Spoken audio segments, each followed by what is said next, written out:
Auzubillahiminash-shaytanir-rajim. Bismillahir-rahmanir-rahim. Starting with the great name of Allah, who is the most merciful and the most beneficent. Assalamu alaikum, dear student. Welcome to Physics Grade 9. This is the book of the Khyber Pakhtunkhwa textbook board Peshawar and unit number 5, gravitation. We have started and topic 5.1, law of universal gravitation, part number 2. Newton's third law of motion and universal gravitation is our today's topic. So let's start. Newton's third law of motion and universal gravitation. Consider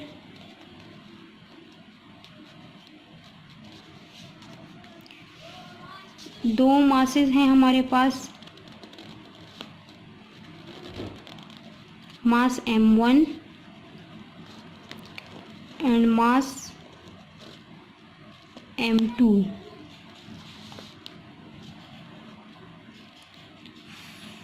Force on this is F21 and force on this is F12 and distance between their center is represented by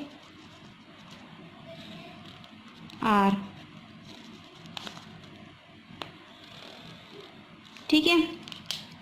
अब Newton third law की जो statement थी वो हमारे पास क्या थी? For every action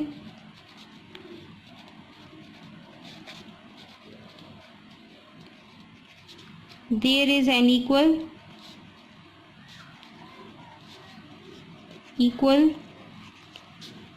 but opposite reaction.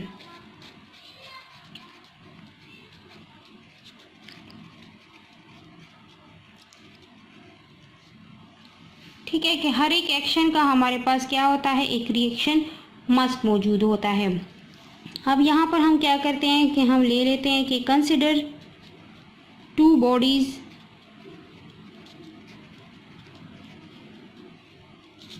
of masses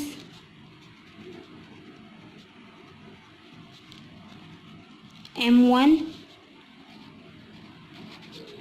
and m2 separated by a distance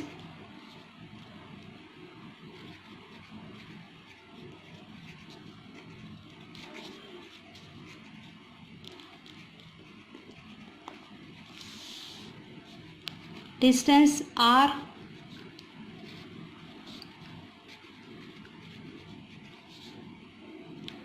as shown in figure.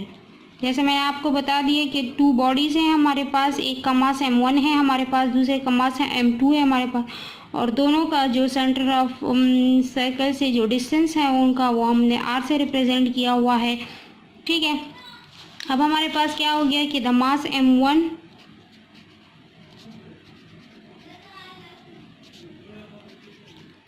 attracts m2 with a force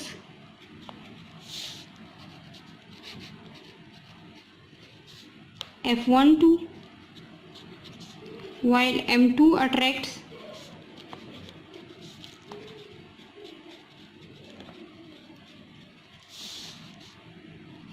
m1 with force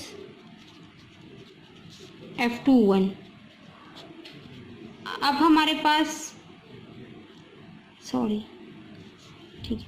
अब हमारे पास यहाँ पर आ जाता है कि हमने एक्शन और रिएक्शन के बारे में पढ़ा था, तो हमने इससे पहले लॉ ऑफ यूनिवर्सल ग्रेविटेशन में पढ़ा कि हमारे पास कोई से भी दो ऑब्जेक्ट जो होते हैं वो हमारे पास एक दूसरे को क्या कर रहे होते हैं? अट्रैक्ट कर रहे होते हैं. कि every object in the universe attract every other body with a force.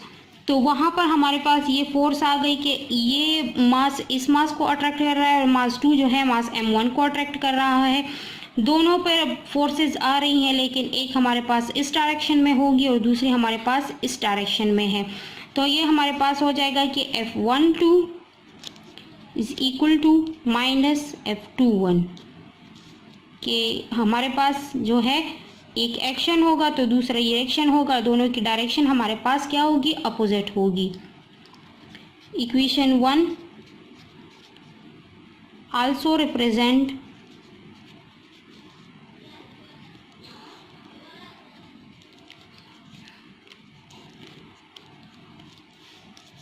the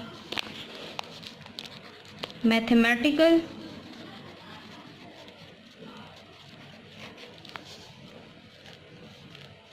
form of Newton's third law.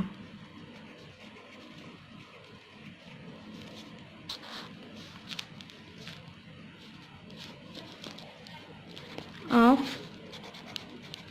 motion. Thus we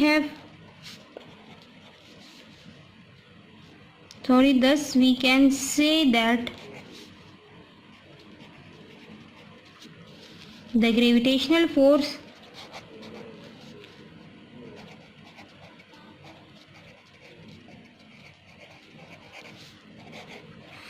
is the example of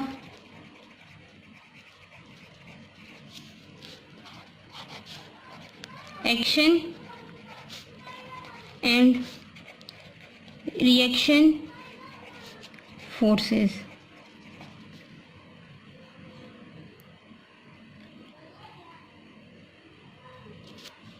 अच्छा, दोनों का मैग्नीट्यूड हमारे पास क्या होता है कि दोनों फोर्सेस का मैग्नीट्यूड हमारे पास सेम होता है एक्शन एंड रिएक्शन का।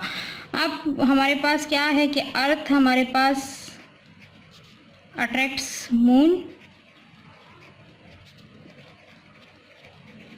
तो हमारे पास मून भी सेम फोर्स के साथ, सेम मैग्नीट्यूड ऑफ फोर्स के साथ क्या करता है, अट्रैक्ट्स अर्थ।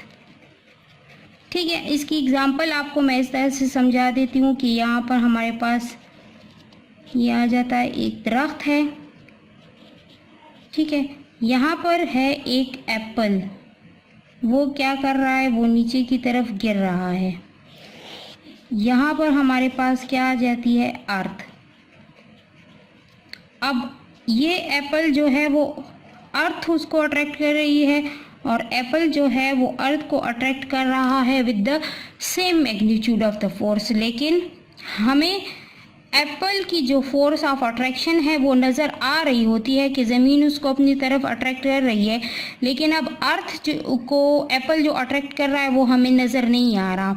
क्यों नहीं नज़र नहीं आ रहा? बिकॉज कि एप्पल अर्थ जो है वो हमारे पास क्या है, मच बिगर देन एप्पल। इसका मास हमारे पास सेब की निस्बत बहुत ज़्यादा कम है। ड्यू टू ह्यूज मास अर्थ हमें मूवमेंट करता हुआ नज़र नहीं आता, जबकि एप्पल हमें मूवमेंट करता हुआ नज़र आ जाता है। तो यहाँ पर हमारे पास ग्रेविटेशनल फोर्स जो है that is the example of the action and reaction forces. हम कह सकते हैं कि ग्रेविटेशनल फोर्स हमारे पास Newton third law of motion के साथ क्या करता है, रिलेट कर सकता है। नेक्स्ट इसके बाद हमारे पास टर्म आ जाता है ग्राफिकल एनालिसिस।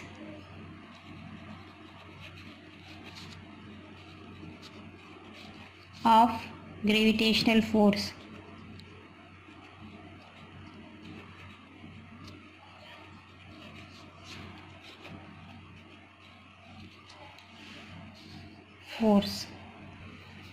यहाँ पर हमारे पास आ जाता है एक ग्राफ कि हम ग्राफिकली इसको किस तरह से लॉ ऑफ यूनिवर्सल ग्रेविटेशनल जो ग्रेविटेशनल फोर्स है उसको रिप्रेजेंट कर सकते हैं। हमारे पास मास और फोर्स के दरमियान डायरेक्ट रिलेशन है, तो वो तो हमें नज़र आ रहा है कि एक इंक्रीज़ होगा तो दूसरा भी हमारे पास इंक्रीज़ होगा, एक डिक्रीज़ होगा तो हमारे पास अगला भी डिक्रीज़ होगा। लेकिन फोर्स और डिस्टेंस के दरमियान हमारे पास क्या आ रहा है, इनवर्स रिलेशन आ रहा है। तो यहाँ पर हमारे पास आ जाएगा कि the gravitational force is inversely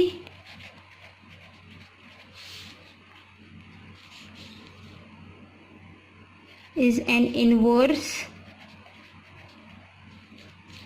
square force। अब इनवर्स स्क्वायर फोर्स किस चीज़ का है, डिस्टेंस के साथ इसका इनवर्स रिलेशन है। हमारे पास क्या हो जाता है कि इट डिक्रीज, क्या चीज़ डिक्रीज होगी,